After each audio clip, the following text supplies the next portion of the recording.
喂，戰豪，你覺得呢兩條片入邊邊個先係真係嘅我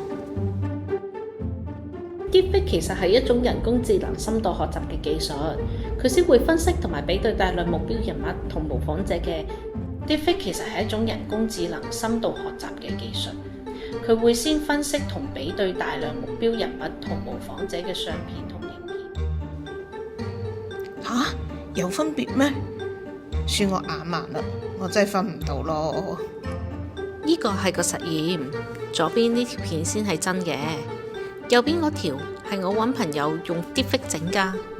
呢種科技可以換面同埋換聲換到好似真嘅咁。聽落呢種技術好勁喎。博士，我都聽過呢一種技術，不過究竟 Deepfake 係點樣運作㗎？Deepfake 其實係一種人工智能深度學習嘅技術，佢先會分析同埋比對大量目標人物同模仿者嘅相片同埋影片，再訓練成為一個模型，然後就開始重建模擬者嘅面容啦，將佢轉換成目標人物嘅樣同埋聲音。哦，咁即係好似我哋細個做數學題咁。唔同嘅題型接觸得越多，做得多，自然就會識做同埋做得好啦。啱啦，原理就係咁啦。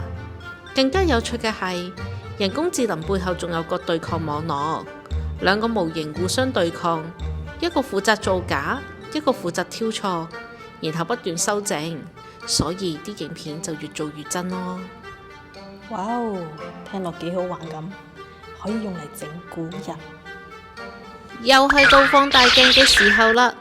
Deepfake 係個模仿嘅勤學生，但只係叻在數據分析，缺乏良知。